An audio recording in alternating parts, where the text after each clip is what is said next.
This channel does not promote any violent, harmful, or illegal activities. All content provided by this channel is meant for an educational purpose only.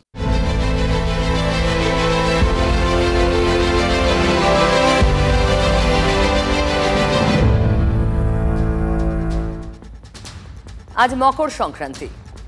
মকর সংক্রান্তিতে ঘুড়ি ওড়ালেন কেন্দ্রীয় স্বরাষ্ট্রমন্ত্রী অমিত শাহ।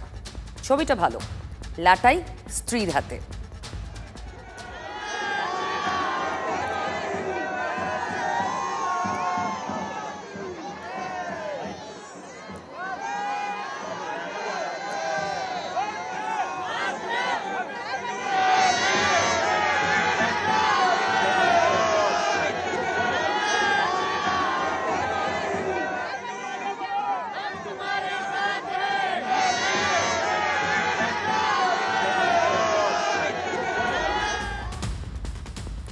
মকর সংক্রান্তিতে গুজরাটের আহমেদাবাদে উৎসবে সামিল হয়েছিলেন অমিত শাহ।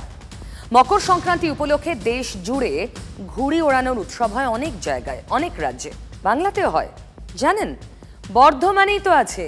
রীতি মেনে এখানেও ঘুড়ি উড়েছে আজ।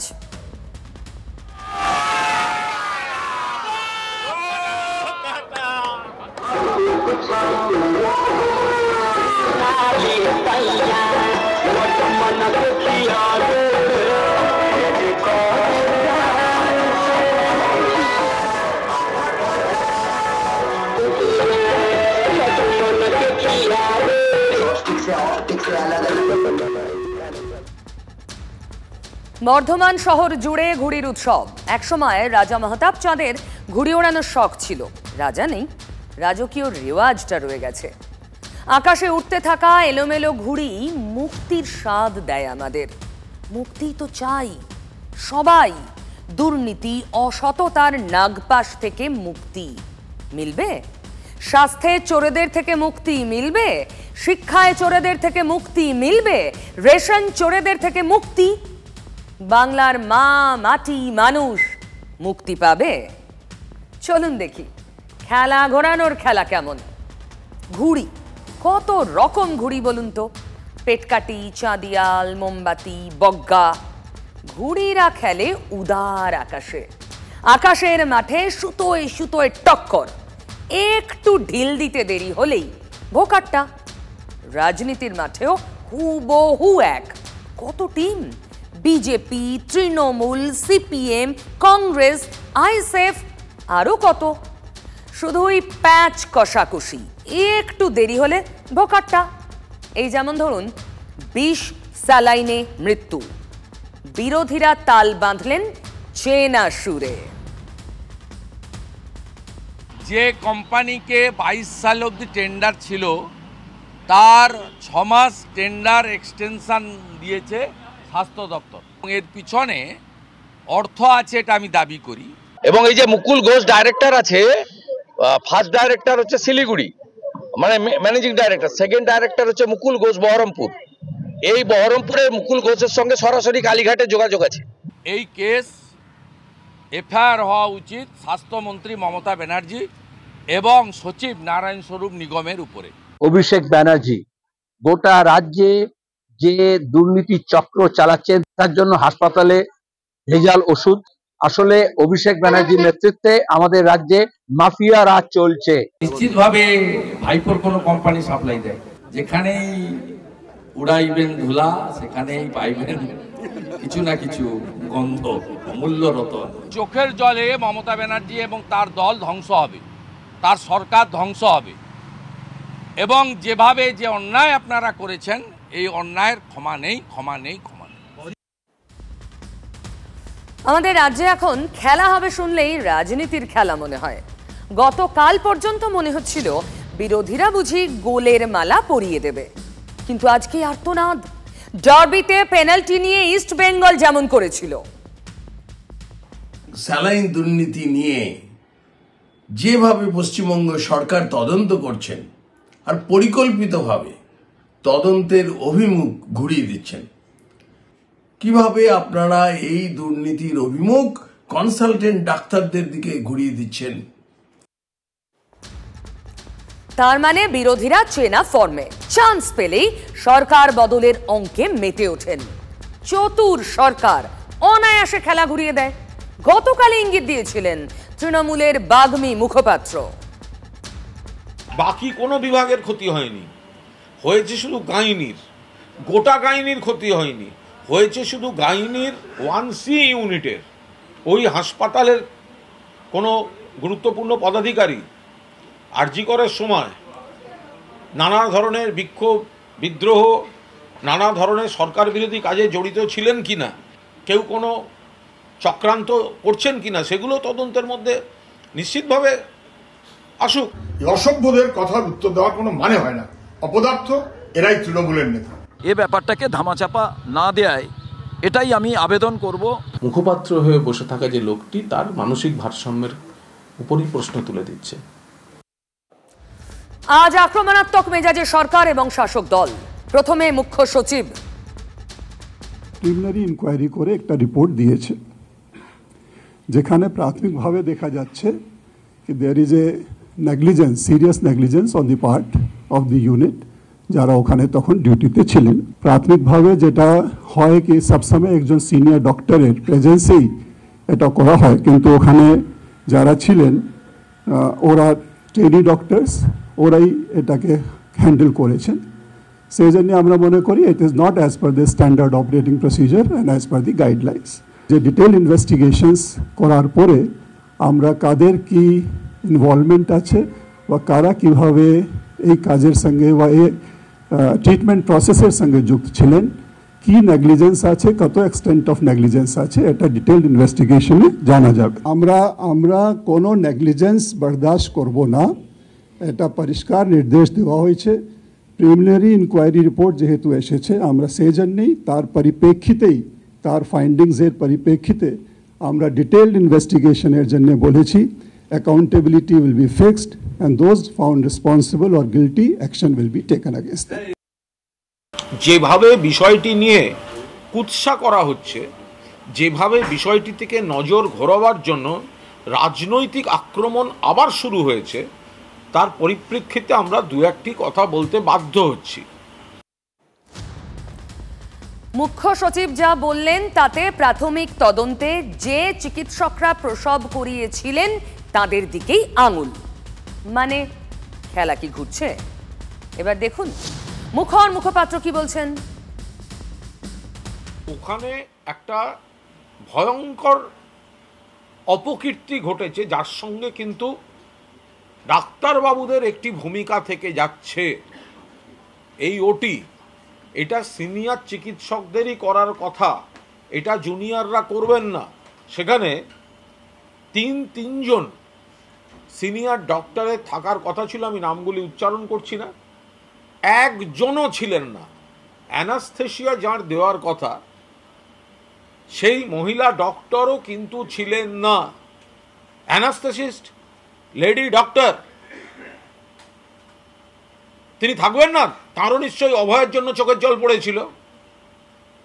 তাহলে তার টেবিলে যখন আর একজন অভয়ার মৃত্যু হতে চলেছে তার গাফিলতিতে, সেখানে বাইরে থাকবে কেন? অ্যারেস্ট হবে না? একেবারেই ভাববেন না শুধু সিনিয়র ডক্টররাই কুণাল ঘোষের টার্গেট। না, আরজিকর আন্দোলনের সময় বারবার তৃণমূল নেতারা বলেছেন তারাও সঙ্গে ছিলেন, মানে জুনিয়র এবং সিনিয়র ডক্টররা। এখন ঠিকরে বেরোচ্ছে সেই রাগ।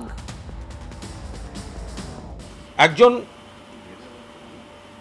পিজিটি অ্যানেস্থেশিয়া দেওয়ার কাজ করেন এবং তখন থেকে বিভিন্ন রকম জটিলতা শুরু হয়। তারপর খবর দেওয়া হয় অমুককে তমুককে, তারও আসতে প্রচুর দেরি হয়। ততক্ষণে আবার ওটি, সিনিয়ররা নেই, নাম পাওয়া গেছে কোন কোন পিজিটি ওটি করেছেন, তাদের অ্যাসিস্ট করেছেন একজন ইন্টার্ন। এবং তার চেয়েও বড় যে অভিযোগ আসছে সেটা হচ্ছে, যখন বুঝেছেন গোটা জিনিসটা একটা সমস্যা তৈরি হয়ে গেছে, তখনও তারা কিন্তু যথাযথ ব্যবস্থা নেননি। কাঁচা হাতে কাজ হয়েছে, সিনিয়ররা ছিলেন না। তাড়াহুড়ো করতে গিয়ে এমন সব রেকর্ড করেছেন, একই সময় একই ডাক্তার পাশাপাশি দুটো টেবিলে দুটো ওটি করছেন একই অ্যাপ্রন পরে, যেটা হতে পারে না, সেই সব রেকর্ড করে বসে আছে। এরাই সব রাত জেগে দাবি এক দফা এক করেছে, দাবি এক দফা এক। নিজেদের কাজ করার নাম নেই, সরকারের ভুল ধরতে যাচ্ছে, তাড়াহুড়ো করেছে। শাক দিয়ে মাছ ঢাকতে গিয়ে ধামাচাপা দেওয়ার খেলায় তাড়াহুড়ো হয়েছে। এই সব হওয়ার পর এখন স্যালাইন কেলেঙ্কারি রাজ্য সরকার স্বাস্থ্য দপ্তর করতে নেমেছে। এরা যে ওষুধে এর আগে অন্য রাজ্যে প্রসূতি মৃত্যু হয়েছে, সেই গোটা ঘটনা নিয়ে তার কোনো বক্তব্য নেই। তিনি প্রথম থেকে বলে যাচ্ছেন যে জুনিয়র ডাক্তার মেরে ফেলেছে এবং সেটা ধামাচাপার জন্য স্যালাইনের দিকে চালিয়েছেন। আমি বারবার বলছি, এই ধরনের বক্তব্য যদি উনি করতে থাকেন তাহলে আমাদের মনে হবে বুঝি যে ওই ডাক্তারদের ফাঁসানোর জন্য বিষাক্ত স্যালাইনের সাপ্লাই স্বয়ং কুণাল ঘোষই করেছেন। স্যালাইন যদি খারাপ থাকে প্রশাসন ব্যবস্থা নেবে, স্যালাইনে যদি ত্রুটি থাকে যা যা তদন্ত হওয়ার হবে। কিন্তু একই স্যালাইন এত জায়গায় গেল, আর সর্বনাশ হচ্ছে ওই 2-3 জনের, যাদের সঙ্গে একটা ওটি কেলেঙ্কারি জড়িত। তো সেটা কি করে হতে পারে? মানে ডাক্তাররা সরকারকে কালিমালিপ্ত করতে জবরদস্তি স্যালাইন করছে, আসলে ডাক্তারদের দোষ। তাই তো বুঝলেন আপনি, আমিও তাই বুঝেছি। তাহলে শুধু কুণালবাবু যদি একটা প্রশ্নের উত্তর দিয়ে দেন, এই স্যালাইনগুলোকে নিষিদ্ধ কেন ঘোষণা করা হলো? আর ওই পশ্চিমবঙ্গ ফার্মাসিউটিক্যালস যাদের স্যালাইনে এত বড় কাণ্ড, তাদের সব ওষুধও নিষিদ্ধ করা হয়েছে একটু আগে। কুণালবাবু যদি এটার উত্তর দিয়ে দেন, সবই যদি ডাক্তারদের দোষ, তাহলে এত নিষিদ্ধ কেন? আরজি করের ক্ষতে মলম দিতে নাকি অভিষেক সেবাশ্রয় করেছেন অনেকেই বলেন। জুনিয়র ডাক্তারদের মনের কথা শুনতে বসেছেন মুখ্যমন্ত্রী, বসবেন।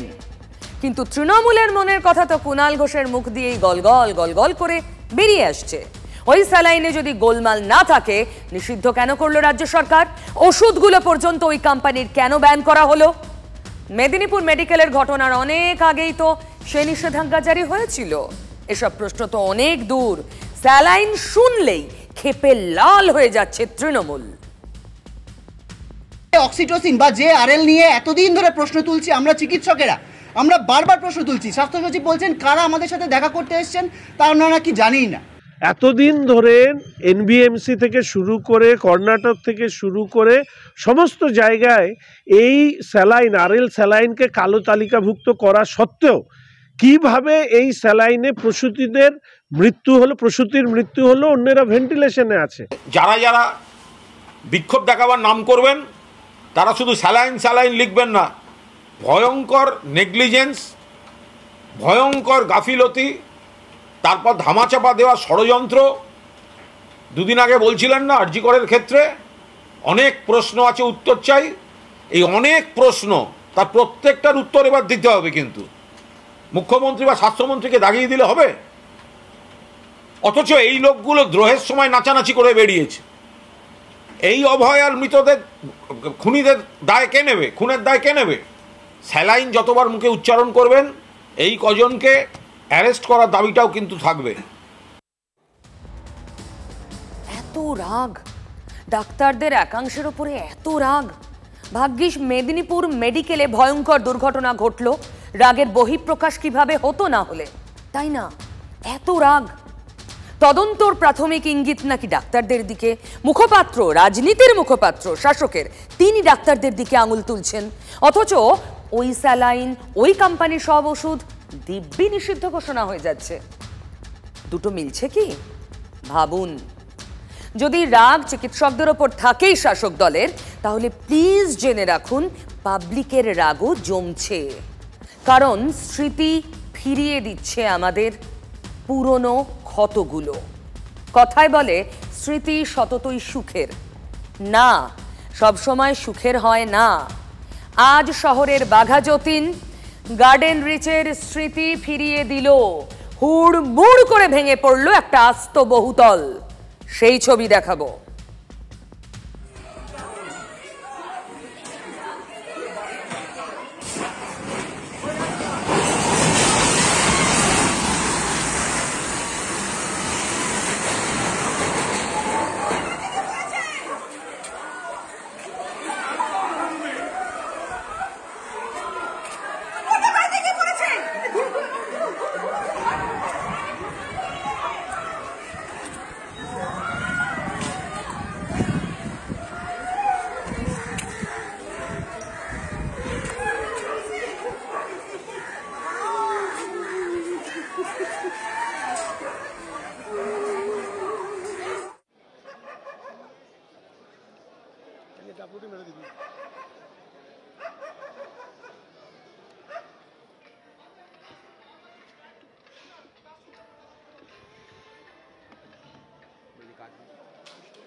বাড়ি ভেঙে পড়ার মুহূর্তের ছবি দেখলেন।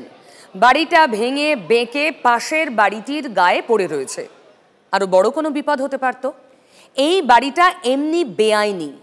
দুপুর দুপুর খবরটা কানে আসতেই বুক ছ্যাঁত করে উঠেছিল, মনে ভিড় করতে শুরু করেছিল গার্ডেন রিচের ছবিগুলো।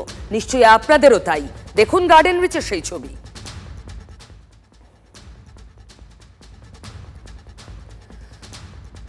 গার্ডেন রিচে বাড়ি ভেঙে পড়ার সিসিটিভির ছবি আপনাদের দেখালাম। তারপর সেই ভগ্নস্তূপের ওপরে রাজনীতি অনেক দিন ধরে দাপাদাপি করেছে। পরিস্থিতি বদলেছে না, বাঘা যতীন হয়েছে আবার। বাঘা যতীনের বাড়িটা অবশ্য ভাঙা হচ্ছিল, কারণ কি জানেন? বেআইনি জলাভূমি বুঝিয়ে বাড়ি তৈরির অভিযোগ ছিল। ঠিক এই এক অভিযোগ ছিল তো গার্ডেন রিচেও। বেআইনি নির্মাণ, যেখানে বহুতল সম্ভব নয়, যেখানে প্ল্যান পাস হওয়াই সম্ভব নয়, সেখানে তরতরিয়ে বহুতল গজাচ্ছিল। ব্যাঙের ছাতা যত দ্রুত গজায় ঠিক ওই গতিতে। তাহলে বহুতল তৈরি করার অশুভ চক্র ছড়িয়ে রয়েছে শহর জুড়ে। গার্ডেন রিচ চোখে আঙুল দিয়ে দেখালো, পাত্তা নেই, বাঘা যতীনও হচ্ছে। অবস্থা আর অভিযোগ আদৌ বদলালো না। এটা কোন মশলা হতে পারে মিতালি দেবী? সেটা 8-10 বছর আগে ঘটনাটা, তো আমি 8-10 বছর আগে তো এখানে ছিলাম না। আমি তো চলে গেছিলাম না, আমি তো 97 ওয়ার্ডের কাউন্সিলর ছিলাম। আমি কি করে বলবো বলুন? আসলে কাটমানির বাড়ি, এটা তো ভিটের বাড়ি নয়, কাটমানি যে বাড়ির ভিত্তি, হ্যাঁ সে বাড়ি এরম ভাবেই ভেঙে পড়ছে। সরকার নীরব, কাউন্সিলররা টাকা পেয়ে গেলেই হলো। ওই যেগুলো অ্যাডের এলাকা, সেখানে নাকি প্ল্যান নেওয়ার কোনো এই ছিল না, নিয়মই ছিল, নিয়ম মানে অলিখিত একটা ছিল যে নিতে হয় না। আচ্ছা, এটা একটা অদ্ভুত জিনিস। আচ্ছা, আমাদের উচিত হলো যে নতুন তো প্ল্যান দিয়েই করছে, এখনো অনেকেই দিচ্ছেন, পুরোনো গুলোকে একবার খুঁটিয়ে দেখে স্ট্রাকচারাল স্টেবিলিটি আছে কিনা এবার দেখা উচিত। ভাগ্য ভালো যে কেউ ছিল না বাড়িতে, কোনো ইনজুরি বা কোনো মৃত্যু ঘটনা ঘটে। শহরের মেয়রের কাছে অদ্ভুত লাগছে বিষয়টা, তো আমার কাছে আপনার কাছে আরো অদ্ভুত লাগবে। কি করে হচ্ছে এমন? গার্ডেন রিচ, বাঘা যতীন, আরো কত আনাচে কানাচে রয়েছে, আরো অদ্ভুত লাগবে না? বাঘা যতীনে বহুতল ভেঙে পড়ার ঘটনায় কড়া পদক্ষেপ কলকাতা পুরসভা। 8 জন ফ্ল্যাট মালিক এবং যে সংস্থা আবাসন লিফটিং এর কাজ করছিল, আপনাদের আগেই বললাম এই বাড়িটি আগেই ভাঙাভাঙির কাজ শুরু হয়েছিল, বাড়িটা তুলে ফেলা হচ্ছিল। সেই লিফটিং সংস্থার বিরুদ্ধেও নেতাজি নগর থানায় অভিযোগ দায়ের হয়েছে। যাক, অভিযোগ তো হয়েছে।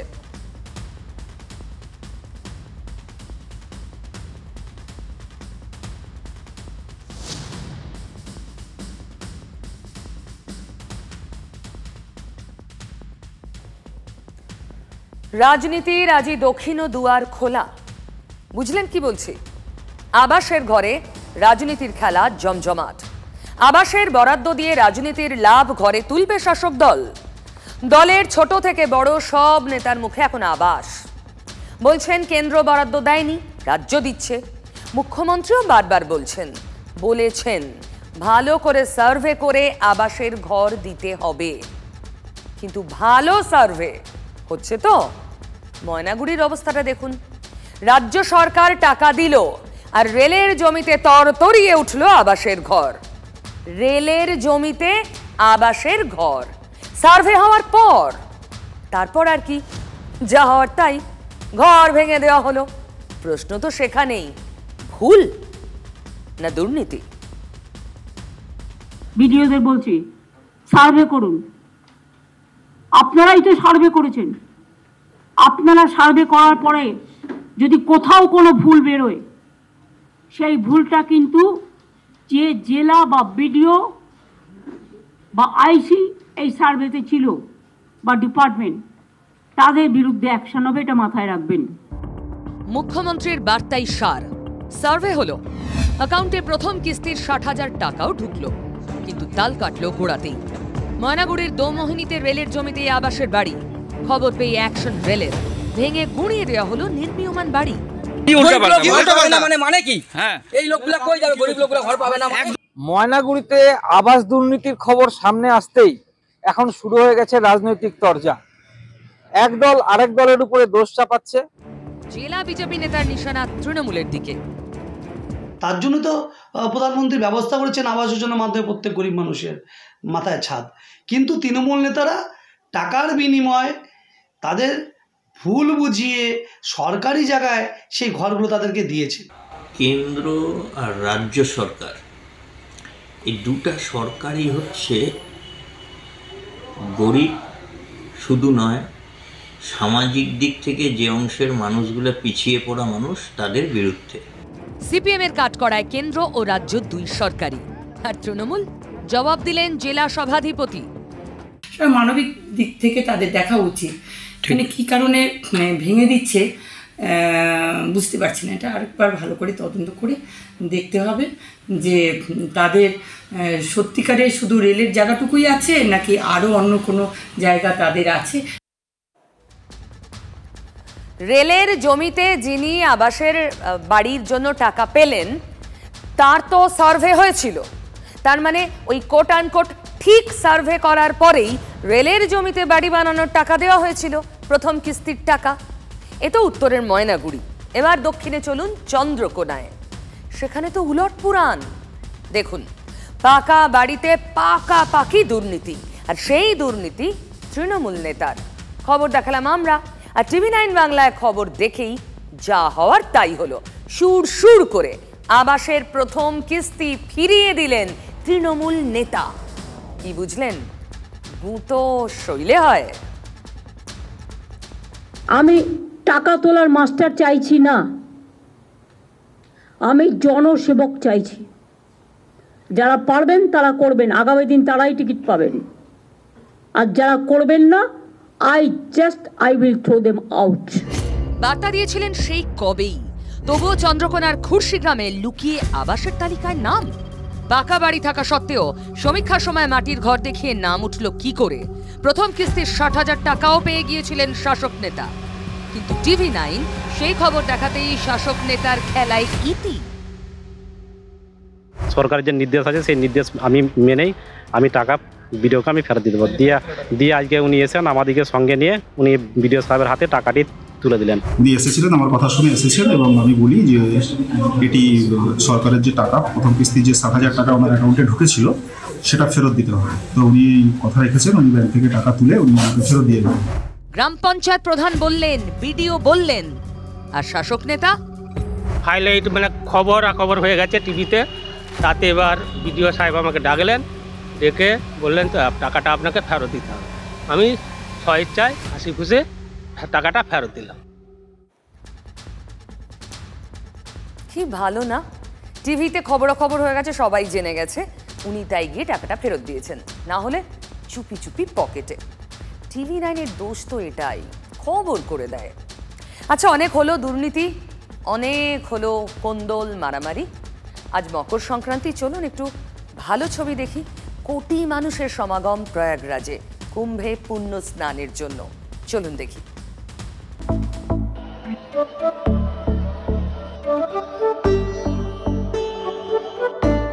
সময়ের সঙ্গে সঙ্গে এই কুম্ভ মেলা তার রং বদলেছে, বৈচিত্র্য বদলেছে।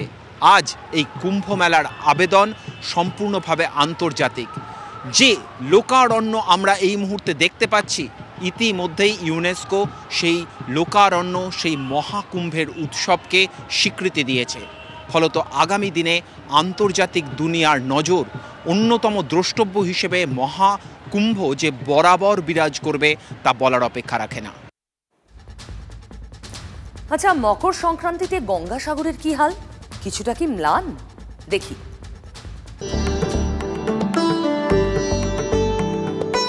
মোক্ষ লাভের আশায় একটা পুণ্যের ডুব দিতে হাজার হাজার মাইল পাড়ি দিয়ে মিনি ভারতবর্ষের পুণ্যার্থীরা হাজির বঙ্গোপসাগরের সঙ্গমে।